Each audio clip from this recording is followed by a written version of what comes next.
Modern study guide চ্যানেলে আপনাদেরকে স্বাগত। আজ আমি আপনাদের লাল বিহারী দে এর দ্য গোস্ট ব্রাহ্মণ এর পৌরাণিক ও লোককাহিনীর মাধ্যমে মায়াময় জগতে প্রবেশ করব। যেহেতু এটি বাঙালি লেখকের কালজয়ী অমূল্য সৃষ্টি, তাই এটি পড়লে একটি আন্তরিকতা অনুভব করি। চলুন এখন আমরা ফোকটেল অফ বেঙ্গল থেকে নেওয়া দ্য গোস্ট ব্রাহ্মণ নামক আকর্ষণীয় কাহিনীটি লাইন ধরে ধরে বোঝার চেষ্টা করি। ওয়ান্স অন এ টাইম, কোনো একটা সময়ে দেয়ার লিভড, সেখানে বাস করত এ পুয়ার ব্রাহ্মণ, একটা গরিব ব্রাহ্মণ বাস করত। Who not being a Kulin, যে কুলীন ব্রাহ্মণ ছিল না। Found it the hardest thing, সে মনে করেছিল এটা হচ্ছে সবচেয়ে কঠিন জিনিস ইন দ্য ওয়ার্ল্ড, এই পৃথিবীতে, টু গেট ম্যারিড, বিয়ে করাটা। তাহলে কুলীন ব্রাহ্মণ না হওয়ার কারণে সেই ব্রাহ্মণটি মনে করেছিল পৃথিবীর মধ্যে সবচেয়ে কঠিন কাজ হলো বিয়ে করাটা। কেন? কুলীন ব্রাহ্মণ হলে তাকে কনেপণ দিতে হতো না। এখন যেমন বরপণ দেওয়া হয়, তখন কনেপণ দেওয়া হতো। তাই কুলীন ব্রাহ্মণ হলে কনেপণ দেওয়ার রীতি ছিল না। তাই কুলীন ব্রাহ্মণ যেহেতু সে নয়, তাই বিয়ে করাটা তার কাছে সবচেয়ে কঠিন কাজ হয়ে পড়েছিল। He went to rich people, সে ধনী লোকেদের কাছে কাছে গিয়েছিল। অ্যান্ড বেগ টু দেম, এবং তাদের কাছে ভিক্ষা চেয়েছিল। টু গিভ হিম মানি, তাকে পয়সা টাকা দেওয়ার জন্য। দ্যাট, যাতে করে হি মাইট, সে হয়তো ম্যারি এ ওয়াইফ, একটা স্ত্রীকে বিয়ে করতে পারে। সেই জন্য সে বাড়িতে বাড়িতে টাকার জন্য গিয়েছিল। And a large some of money, একটা ভীষণ পরিমাণ অঙ্কের টাকা ওয়াজ নিডেড, প্রয়োজন ছিল। নট সো মাচ, এটার জন্য বেশি নয়। For the expense of the waiting, expense মানে হচ্ছে খরচ হিসাবে, অফ দ্য উইটিং, বিয়ের খরচ হিসাবে কিন্তু সেই টাকাটার প্রয়োজন ছিল না। তাহলে কিসের জন্য? As for giving to the parents, কি জন্য? পেরেন্টসকে, অর্থাৎ মা বাবাকে দেওয়ার জন্য। কার? অফ দ্য ব্রাইড, কন্যার বা যাকে বিয়ে করবে তার মা বাবাকে টাকা দেওয়ার জন্য সবচেয়ে বেশি পরিমাণে টাকাটার প্রয়োজন ছিল। হি বেগড ফ্রম ডোর টু ডোর, সে ভিক্ষা করেছিল দরজায় দরজায়। ফ্ল্যাটার্ড মেনি রিচ ফোক, অনেক যে ধনী ব্যক্তি তাকে কি করেছিল? মজা করেছিল, তাচ্ছিল্য করেছিল। অ্যান্ড অ্যাট লাস্ট, এবং অবশেষে সাকসিড, সফল হয়েছিল। In scraping together, scraping together মানে সংগ্রহ করতে, জড়ো করতে, কি? দ্য সাম নিডেড, যে অঙ্কটা, যে পরিমাণ টাকাটা নিডেড, প্রয়োজন ছিল। মানে যে পরিমাণ টাকাটা প্রয়োজন ছিল, অনেক কষ্ট করে সে কিন্তু ঘরে ঘরে গিয়ে সংগ্রহ করতে পেরেছিল। দ্য উইডিং টুক প্লেস, বিয়েটা সংগঠিত হয়েছিল। ইন ডিউ টাইম, সঠিক সময়েতে। And he bought home his wife, সে নিয়ে এসেছিল কাকে? হিজ ওয়াইফ, তার স্ত্রীকে। টু হিজ মাদার, তার মায়ের কাছে। তাহলে বিয়ে করার পরে সে কিন্তু তার স্ত্রীকে তার মায়ের কাছে নিয়ে এসেছিল। আফটার এ শর্ট টাইম, কিছুটা সময় পরে, he said to his mother, তার মাকে বলেছিল। মাদার, মা, আই হ্যাভ নো মিনস, আমার তো কোনো কর্মসংস্থান বা টাকা কড়ি নেই। টু সাপোর্ট ইউ, তোমাকে সাহায্য করার জন্য। অ্যান্ড মাই ওয়াইফ, এবং আমার স্ত্রীকেও সাহায্য করার জন্য। আমার তো কিছু পয়সা বা কর্মসংস্থান তো নেই। আই মাস্ট দেয়ার ফোর, আমাকে অবশ্যই সেই কারণে গো, যেতে হবে। টু ডিস্টেন্স, অনেক দূর। কান্ট্রিজ, দূর কান্ট্রিতে। টু গেট মানি, টাকা পাওয়ার জন্য। সামহাও, কোনোভাবে, ওর আদার্স, অন্য যে কোনোভাবেই হোক না কেন, আমাকে টাকা সংগ্রহ করতে হবে। আই মে বি অ্যাওয়ে, আমি হয়তো দূরে থাকবো। ফর ইয়ার্স, বছরের পর বছর। ফর, যেহেতু। আই উড নট রিটার্ন, আমি ফিরে আসবো না। টিল, যতদিন না আই গেট এ গুড সাম, আমি পাচ্ছি একটা ভালো অঙ্কের টাকা। ইন দ্য মিন টাইম, এই সময়ের মধ্যে, আই উইল গিভ ইউ, আমি তোমাকে দেব। হোয়াট আই হ্যাভ, যেটা আমার আছে। You make the best of it, তুমি করবে এটা সবচেয়ে ভালো। অর্থাৎ আমি তোমাকে যে টাকাটা দেব, সেটা তুমি সবচেয়ে ভালো ভাবে ব্যবহার করো। অ্যান্ড, এবং take care of my wife, এবং আমার স্ত্রীর যত্ন নিও মা। তাহলে সেই ব্রাহ্মণটি তার মাকে বলছে, মা, আমার কাছে যে টাকাটা আছে আমি তোমাকে এই সময়ের মধ্যে দিয়ে যাব। তুমি কিন্তু আমার স্ত্রীর যতটা সম্ভব যত্ন করো, এবং টাকাটা যতটা সম্ভব ভালোভাবে ব্যবহার করার চেষ্টা করো। দ্য ব্রাহ্মণ রিসিভিং হিজ মাদার্স ব্লেসিং, ব্রাহ্মণটি তার মায়ের কাছ থেকে আশীর্বাদ পাওয়ার পরে সেট আউট, বেরিয়ে পড়ল। অন হিজ ট্রাভেল, তার ভ্রমণের উদ্দেশ্যে। ইন দ্য ইভিনিং, সন্ধ্যের সময়তে। অফ দ্য ভেরি ডে, ওই ভেরি ডে মানে একই দিনে, সন্ধেবেলায় সেই একই দিনেতে। এ গোস্ট একটা ভূত, অ্যাজিউমিং ধরেছিল, দ্য এক্সাক্ট অ্যাপিয়ারেন্স একই রকম আকৃতি, একই রকম চেহারা অব দ্য ব্রাহ্মণ ব্রাহ্মণের। তাহলে একটা ভূত কি হলো, সেই ব্রাহ্মণের একই রকম চেহারা নিয়ে কেম ফিরে এলো ইন্টু দ্য হাউস সেই বাড়িতে। দ্য নিউলি ম্যারিড ওম্যান সেই সদ্য বিবাহিত মহিলাটি থিঙ্কিং ভেবেছিল, ইট ওয়াজ হার হাজব্যান্ড এটা ছিল তার স্বামী। সেড টু হিম তাকে বলল, হাউ ইজ ইট এটা কি করে হলো, দ্যাট যে ইউ হ্যাভ রিটার্ন তুমি ফিরে এসেছো সো সুন এত শীঘ্র। ইউ সেড তুমি যে বলেছিলে, ইউ মাইট বি অ্যাওয়ে তুমি হয়তো দূরে থাকবে ফর ইয়ার্স বছরের পর বছর।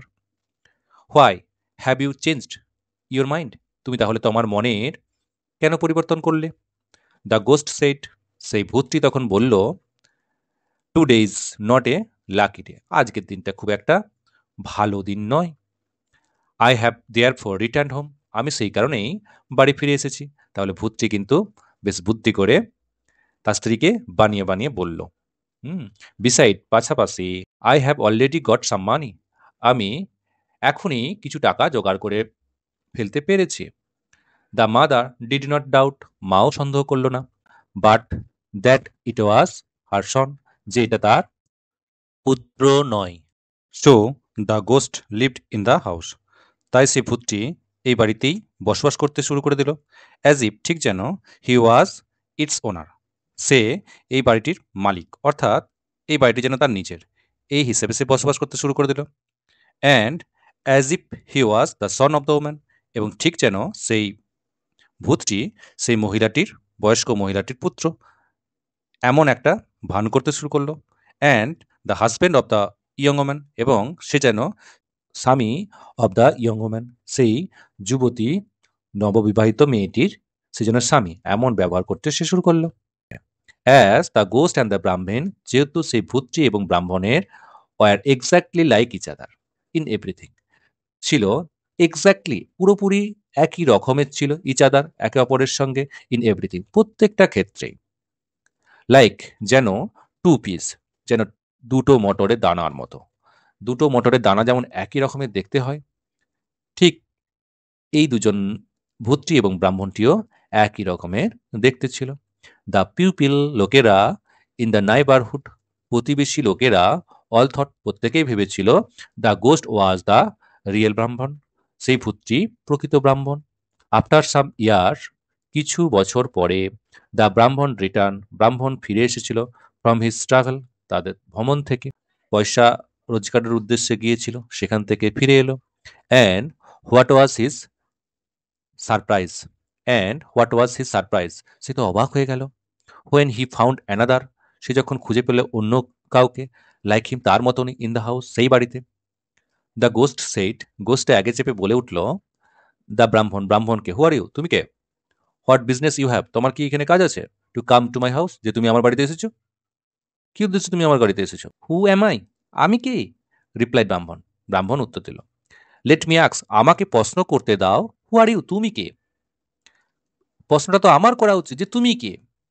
প্রকৃত ব্রাহ্মণটি বলল, দিস ইজ মাই হাউস এটা আমার বাড়ি, দিস ইজ মাই মাদার এটা আমার মা, and this is my wife আর এটা হলো আমার স্ত্রী। দ্য গোস্ট সেড ভূতটি তখন বলল, why herein is a strange thing কি অদ্ভুত একটা ঘটনা, এভরিওয়ান নোজ প্রত্যেকেই তো জানে এটা, দ্যাট যে দিস ইজ মাই হাউস এটা আমার বাড়ি, দ্যাট ইজ মাই ওয়াইফ এটা আমার স্ত্রী, অ্যান্ড ইয়ন্ডার ইয়ন্ডার মানে এই কাছাকাছি তুমি দেখতে পাচ্ছ এই কাছেই যে ব্যক্তিটি আছে ইজ মাই মাদার উনি হলেন আমার মা, প্রত্যেকেই জানে নতুন করে বলার কি আছে। অ্যান্ড আই হ্যাভ লিভড আমি বাস করছি হেয়ার এখানে ফর ইয়ার্স বছরের পর বছর। অ্যান্ড ইউ প্রিটেন্ড তুমি ভান করছো দিস ইজ ইয়োর হাউস যে এটা তোমার বাড়ি, and that woman is your wife এবং ওই মহিলাটি তোমার স্ত্রী। Your head must have got turn তোমার মাথাটা অবশ্যই ঘুরে গেছে ব্রাহ্মণ ব্রাহ্মণ তোমার মাথাটা অবশ্যই ঘুরে গেছে সেই কারণে তুমি এই ধরনের উদ্ভট কথা বলছো। সো সেইং দ্য গোস্ট সেটা গোষ্ঠী এটা বলার পরে ড্রোভ আওয়ে তাড়িয়ে দিল দ্য ব্রাহ্মণ ব্রাহ্মণকে ফ্রম হিজ হাউস তার বাড়ি থেকে। তাহলে ভূত ব্রাহ্মণটি কি করলো, প্রকৃত ব্রাহ্মণকে তার বাড়ি থেকে তাড়িয়ে দিল। দ্য ব্রাহ্মণ বিকেম মিউট উইথ ওয়ান্ডার ব্রাহ্মণটি হয়ে পড়ল মিউট নিশ্চুপ উইথ ওয়ান্ডার বিস্ময়ে সে তো ভাবতেই পারল না যে এটা কি ঘটে গেল, আমার মতনই দেখতে একজন ব্রাহ্মণ এসে অধিকার নিয়ে বসে আছে, কিভাবে এটা সম্ভব হলো? হি ডিড নট নো, সে জানতো না হোয়াট টু ডু, কি করতে হবে। অ্যাট লাস্ট, অবশেষে, হি বিথট, সে চিন্তা করেছিল, হিমসেলফ, নিজে নিজেই, কি করেছিল? Of going to the king, যে আমি রাজার কাছে যাব, and of laying his case, এবং তুলে ধরবো তার তথ্যটাকে, বিফোর হিম, তার কাছে। The king saw the ghost ব্রাহ্মণ অ্যাজ ওয়েল অ্যাজ দ্য ব্রাহ্মণ। তাহলে রাজা কিন্তু কি দেখলো? সেই ভূত ব্রাহ্মণটিকে দেখলো, এছাড়াও ব্রাহ্মণটিকে দেখলো। And the one was the picture of the others. একটা যেন ওর নেট ছবি, দুজনে যেহেতু একই রকম দেখতে, তাহলে একজন আর একজনের ছবির মতো লাগলো রাজার কাছে। So he was in a fix, তাই সে কি হলো? ফিক্স হয়ে গেল, নিশ্চুপ হয়ে গেল। অ্যান্ড ডিড নট নো, সে জানতো না, how to decide the quarrel, কিভাবে সেই ঝগড়াটা সে থামাবে, সেই দ্বন্দ্বটা, সেই লড়াইটা সে থামাবে। রাজা তো ভেবেই উঠতে পারলো না। ডে আফটার ডে, দিনে দিনে, দ্য ব্রাহ্মণ ওয়েন টু দ্য কিং, সে রাজার কাছে যেত, অ্যান্ড বিশট, তুলে ধরতো, হিম, তার কাছে, টু গিভ হিম ব্যাক, তাকে ফিরিয়ে দেওয়ার জন্য, হিজ হাউস, তার বাড়িটা, হিজ ওয়াইফ, তার স্ত্রী, অ্যান্ড হিজ মাদার, তার মাকে। অ্যান্ড দ্য কিং, রাজা, নট নোয়িং, সে জানতো না, what to say every time, প্রত্যেকবার যে সে কি বলবে সেটা ভেবে উঠতে পারতো না। পুট হিম, তাকে রেখে দিত, of to the following day, পরবর্তী দিনের জন্য, যে পরের দিনে এসো, পরের দিনে নিশ্চয়ই সমাধান করে দেব। এভরি ডে, প্রত্যেক দিন, দ্য কিং টেল হিম, তাকে বলতো, টু কাম টুমোরো, যে পরবর্তী দিনে আসার জন্য। অ্যান্ড এভরি ডে, প্রত্যেক দিন, দ্য ব্রাহ্মণ গোজ যাবে, চলে যেত দূরে, ফরম দ্য প্যালেস, সেই প্যালেস থেকে, উইপিং, কাঁদতে কাঁদতে, স্ট্রাইকিং হিজ ফোরহেড, মাথায় আঘাত করতে করতে, with the plum of his hand, তার হাতের তালু দিয়ে। অ্যান্ড সেজ, এবং বলতো, হোয়াট এ উইকেড ওয়ার্ল্ড, কি নিষ্ঠুর, কি ভয়ঙ্কর পৃথিবী। দিস ইজ, এটা, এটা কি ভয়ঙ্কর পৃথিবী। আই এম ড্রাইভেন, আমাকে তাড়িয়ে দেওয়া হয়েছে, ফ্রম মাই ওন হাউস, আমার নিজেরই বাড়ি থেকে। অ্যান্ড অ্যানাদার এক ফেলো, অন্য একজন লোক, হ্যাজ টেকেন পসেশন, অধিকার নিয়ে নিয়েছে, পসেশন মানে অধিকার নিয়ে নিয়েছে, অফ মাই হাউস, আমার বাড়ির, of, and of my wife, আমার স্ত্রীর। And what a king this is, এবং কি ধরনের রাজা এটা। He does not do justice, সে তো জাস্টিস করছেই না, সে তো সঠিক বিচার, ন্যায় বিচার করছেই না। নাও ইট কেম টু পাস, এটা অনেক দিন কেটে গেল, দ্যাট অ্যাজ ব্রাহ্মণ ওয়েন্ট অ্যাওয়ে এভরিডে, ব্রাহ্মণ প্রত্যেক দিনই বিতাড়িত হয়, ফ্রম দ্য কোর্ট, কোর্ট থেকে, আউটসাইড দ্য টাউন, সেই শহরের বাইরের দিকে যেতে হয়। হি পাস্ট, সে পেরিয়ে যেত, স্পট, একটা জায়গা, অ্যাট হুইচ, যেখানে, এই গ্রেট মেনি কাউবয়, অনেক রাখাল বালকেরা, ইউজ টু প্লে, খেলতে অভ্যস্ত ছিল। দে, অর্থাৎ সেই রাখাল বালকগুলি, লেট দ্য কাউস গেজ, তাদের গরুগুলিকে চড়তে দিত, অন দ্য মেইডো, তৃণভূমিতে, হোয়াইল, যখন, দে দেমসেলফ মিট, তারা নিজেরা মিলিত হতো, টুগেদার, একসাথে, আন্ডার এ লার্জ ট্রি, একটা বড় গাছের নিচে, টু প্লে, খেলা করার জন্য। অর্থাৎ তাদের যে গরুগুলি সেগুলোকে চড়তে দিত তৃণভূমিতে, এবং তারা একটা বড় গাছের নিচে খেলা করার জন্য বসতো। অ্যান্ড দে প্লে, তারা খেলতো, অ্যাট রয়্যালটি, রাজা রাজা খেলা খেলতো। ওয়ান কাউবয়, একজন রাখাল বালক, ওয়াজ ইলেক্টেড, চিহ্নিত করা হতো, কি হিসাবে? কিং, রাজা হিসাবে। অ্যানাদার প্রাইম মিনিস্টার, অন্যজনকে প্রধানমন্ত্রী হিসাবে, অথবা ভিজিয়ার, উজির হিসাবে চিহ্নিত করা হতো। অ্যানাদার, অন্যজনকে, কোতোয়াল, কোতোয়াল বলতে প্রধান হিসেবে নির্বাচিত করা হতো। অর প্রিফেক্ট, প্রিফেক্ট বলতে নায়ক বা কর্তা হিসেবে চিহ্নিত করা হতো, কিসের? অব দ্য পুলিশ, পুলিশের নায়ক বা পুলিশ কর্তা হিসেবে চিহ্নিত করা হতো। অ্যান্ড অ্যানাদার, অন্যজনদেরকে কনস্টেবল, কনস্টেবল করা হতো। এভরিডে, প্রত্যেক দিন, ফর সেভারাল ডেজ, অনেক দিন ধরে, টুগেদার, দেশও, তার একসাথে দেখত, দ্য ব্রাহ্মণ পাসিং, ব্রাহ্মণটি পেরিয়ে যাচ্ছে, বাই উইপিং, কানতে কানতে। ওয়ান ডে, একদিন, দ্য কাউবয় কিং, রাখাল রাজা, আক্সড হিজ ভিজিয়ার, তার উজিরকে জিজ্ঞাসা করলো, হোয়েদার হি নিউ, সে কি জানে, why the Brahmin weep everyday, ব্রাহ্মণটা কেন কাঁদছে প্রত্যেক দিন। On the vizier not being able to answer, vizier তো উত্তর দিতে পারল না, দ্য কোয়েশ্চেন, সেই প্রশ্নের। দ্য কাউবয় কিং অর্ডার, সেই রাখাল রাজা অর্ডার, নির্দেশ দিল, ওয়ান অফ হিজ কনস্টেবলস, তাদের মধ্যে একজন কনস্টেবলকে, টু ব্রিং দ্য ব্রাহ্মণ টু হিম, ওই ব্রাহ্মণকে এখানে নিয়ে আসার জন্য। ওয়ান অফ দেম, তাদের মধ্যে একজন, ওয়েন্ট গেল, অ্যান্ড সেড টু দ্য ব্রাহ্মণ, ব্রাহ্মণকে বলল, the king requires your immediate attention, রাজা চেয়েছেন, রিকোয়ার্স মানে চেয়েছেন, রাজা চেয়েছেন, ইয়োর ইমিডিয়েট অ্যাটেনশন, আপনার তৎক্ষণাৎ উপস্থিতি, অর্থাৎ রাজা আপনার তৎক্ষণাৎ উপস্থিতি চেয়েছেন। দ্য ব্রাহ্মণ রিপ্লাইড, ব্রাহ্মণ তখন উত্তর দিল, হোয়াট ফর, কি জন্য? আই হ্যাভ জাস্ট কাম, আমি তো সবেমাত্র এলাম, ফ্রম দ্য কিং, রাজার কাছ থেকে, and he put me off, সে তো আমাকে মন্তব্য রেখেছেন, অর্থাৎ আমার বিচারের জন্য বিরত রেখেছেন, টিল টুমোরো, কাল পর্যন্ত। Why does she want me again, তাহলে তিনি কেন আবার আমাকে ডাকলেন? ইট আওয়ার কিং, এটা আমাদের রাজা, দ্যাট ওয়ান্টস ইউ, যে তোমাকে চেয়েছে। আওয়ার নিট হার্ট কিং, আমাদের রাখাল রাজা। রিজয়েন্ট দ্য কনস্টেবল, সেই কনস্টেবলটি পুনরায় যোগ দিল। হুইজ নিট হার্ট কিং, তোমাদের রাখাল রাজাটি সে আবার কে? আক্স দ্য ব্রাহ্মণ, ব্রাহ্মণ জিজ্ঞাসা করলো কৌতূহলের সাথে। কাম আসুন অ্যান্ড সি, দেখে যান, ওয়াজ দ্য রিপ্লে, তখন সেই কনস্টেবলটি ব্রাহ্মণকে উত্তর দিল। দ্য নিট হার্ড কিং দেন আক্সড, তারপরে সেই রাখাল রাজাটি জিজ্ঞাসা করল দ্য ব্রাহ্মণ, ওই ব্রাহ্মণকে, হোয়াই হি, কেন সে, এভরিডে ওয়েন্ট অ্যাওয়ে উইপিং, প্রত্যেক দিন যায় কানতে কানতে। দ্য ব্রাহ্মণ দেন টোল্ড, ব্রাহ্মণ তারপরে বলল হিম, তাকে, হিজ স্যাড স্টোরি, তার সমস্ত দুঃখের গল্পটা। দ্য নিট হার্ড কিং, তারপর সেই রাখাল রাজাটি, আফটার হিয়ারিং দ্য হোল, সম্পূর্ণ শোনার পরে, সেট বলল, আই আন্ডারস্ট্যান্ড ইয়োর কেস, আমি তোমার অবস্থাটা, তোমার বিষয়টা বুঝতে পেরেছি। আই গিভ ইউ এগেন, আমি তোমাকে ফিরিয়ে দেব, অল ইয়োর রাইটস, তোমার সমস্ত রাইটস অর্থাৎ অধিকার। অনলি গো, কেবলমাত্র যাও, টু দ্য কিং, রাজার কাছে, অ্যান্ড আক্সড, চেয়ে নাও, হিজ পারমিশন, তার অনুমতি, ফর মি, আমার জন্য, টু ডিসাইড ইয়োর কেস, তোমার যাতে কেসটা আমি বিচার করতে পারি, অর্থাৎ তোমার কেসের জন্য আমি যেন সিদ্ধান্ত নিতে পারি। দ্য ব্রাহ্মণ went back to the king, ব্রাহ্মণ তখন রাজার কাছে ফিরে গেল, অব দ্য কান্ট্রি, দেশের, অ্যান্ড বেগড হিজ ম্যাজেস্ট্রি, তার কাছে মার্জনা চাইলেন, টু সেন্ড হিজ কেস, তার কেসটি যাতে পাঠিয়ে দেওয়া হয়, টু দ্য নিটহার্ড কিং, সেই রাখাল রাজার কাছে, হু হ্যাড অফার্ড, যে তাকে অফার করেছে, অর্থাৎ বলেছে, টু ডিসাইড ইট, যে তার সিদ্ধান্তটা সে নেবে। দ্য কিং, সেই রাজা, whom the case had greatly puzzled, যাকে এই কেসটি ভীষণভাবে ধাঁধার মধ্যে ফেলে দিয়েছিল, ভীষণ চিন্তার মধ্যে ফেলে দিয়েছিল, গ্র্যান্টেড দ্য পারমিশন, সে অনুমতি দিয়ে দিল, গ্র্যান্টেড মানে দিয়ে দেওয়া, দ্য পারমিশন অনুমতি, সৎ, যেটি চাওয়া হয়েছিল।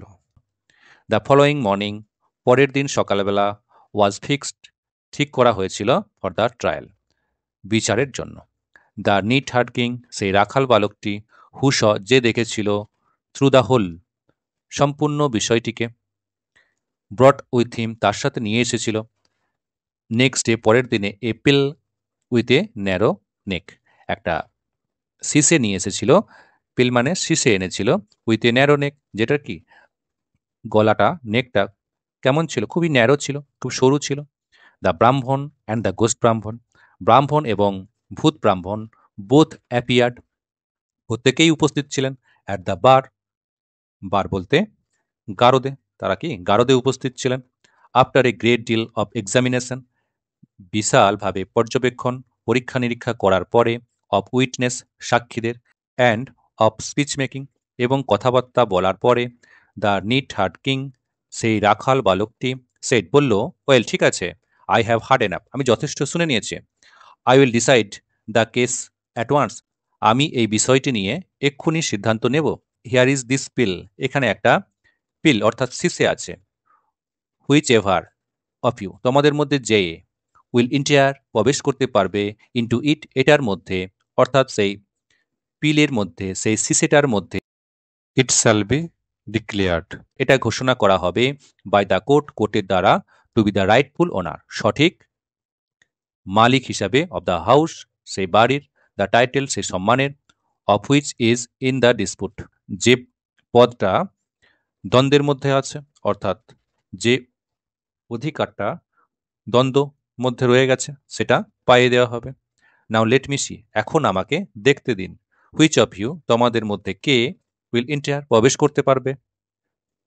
দ্য ব্রাহ্মণ সেট, ব্রাহ্মণ বলল, you are a neat heart, তুমিও তো একটা রাখাল বালক, অ্যান্ড ইউর ইন্টেলেক্ট এবং তোমার বুদ্ধিমাত্রাটাও is that of a neatherd, সেই রকম রাখালের মতনই তোমার চিন্তাধারা, তোমার ভাবনা চিন্তাগুলো কিসের মতো? ঠিক রাখাল বালকের মতনই। What a man enter into such a small phial, মানুষ কি কখনো প্রবেশ করতে পারে, ইন্টার করতে পারে into such a small phial, এমন একটা ছোট্ট পিল অর্থাৎ কাঁচের শীষের মধ্যে?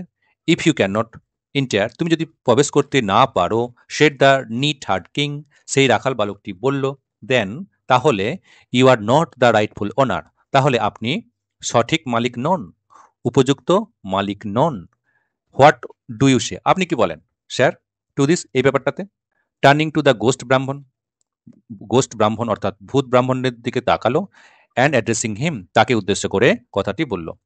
ইফ ইউ ক্যান ইন্টার, আপনি যদি প্রবেশ করতে পারেন, ইন্টু দ্য পিল, এই বোতলের মধ্যে, এই সিসের মধ্যে, if you can enter into the phial, আপনি যদি প্রবেশ করতে পারেন এই সিসের মধ্যে, দেন দ্য হাউস, তাহলে এই বাড়িটা, দ্য ওয়াইফ, এই স্ত্রী, অ্যান্ড দ্য মাদার, এবং মা, বিকেম ইয়োর, তাহলে আপনার হয়ে যাবে। অফকোর্স আই উইল ইন্টার, নিশ্চিতভাবে আমি প্রবেশ করতে পারবো, সেড দ্য গোস্ট, সেই ভূতটি কিন্তু বলল। And true to his words, তার কথাকে সত্য প্রমাণিত করার জন্য, to the wonder of all, সবাইকে বিস্মৃত করে দিয়ে, হি মেড হিমসেলফ, সে নিজেকে করে তুলল, ইনটু স্মল ক্রিয়েচার, একটা ছোট্ট ক্রিয়েচার অর্থাৎ প্রাণীতে পরিণত করলো, লাইক এ ইনসেক্ট, একটা পতঙ্গের মতো ছোট করে দিল নিজেকে। অ্যান্ড ইন্টার্ড ইন্টু দ্য পিল, এবং প্রবেশ করে গেল সেই বোতলটি, সেই শিশিটার মধ্যে। দ্য নিট হার্ড কিং, সেই রাখাল রাজাটি, ফোর্থ উইথ, দ্রুত, খুবই তাড়াতাড়ি, ককড আপ দ্য পিল, সুপিটা লাগিয়ে দিল কিসের? দ্য পিল, সেই শিশিটার। অ্যান্ড দ্য গোস্ট, সেই ভূতটি, কুড নট গেট আউট, সে তো বেরিয়ে যেতে পারল না। দেন অ্যাড্রেসিং দ্য ব্রাহ্মণ, তারপর ব্রাহ্মণের উদ্দেশ্য করে, দ্য নিট হার্ড কিং সেইট, সেই রাখাল রাজাটি বলল, থ্রো দ্য পিল, এই পিলটিকে ছুঁড়ে ফেলুন, ইন্টু দ্য বটম, একদম তলাতে, অফ দ্য সি, সমুদ্রের, অ্যান্ড টেক পসেশন, নিয়ে ফেলুন, টেক মানে নিয়ে নিন, পসেশন মানে অধিকার, অফ ইয়োর হাউস, আপনার বাড়ির, ওয়াইফ, স্ত্রীর, অ্যান্ড মাদার, আপনার মায়ের। দ্য ব্রাহ্মণ ডিডস, ব্রাহ্মণ ঠিক তাই করলো, অ্যান্ড লিভড হ্যাপিলি, আনন্দের সাথে বাস করতে শুরু করলো, ফর মেনি ইয়ার্স, অনেক বছর ধরে, অ্যান্ড বিগট, এবং পেল, সন্স, পুত্রদেরকে, অ্যান্ড ডটার্স, কন্যাদেরকে। হিয়ার্স মাই স্টোরি এন্ড, এখানেই আমার গল্পটির শেষ হলো। দ্য নোটিয়া থ্রোন হুইদার্ট, এবং নোটিয়া গাছটি এখানেই মুড়িয়ে গেল। এমন ভিডিও পাওয়ার জন্য অবশ্যই করে তোমরা চ্যানেলটি সাবস্ক্রাইব করে রেখো। ভিডিওটি যদি ভালো লাগে লাইক, বন্ধুদের সাথে শেয়ার করে দিও। যদি আরও কিছু ভিডিও তোমরা পেতে চাও, অবশ্যই কমেন্ট করে জানিও।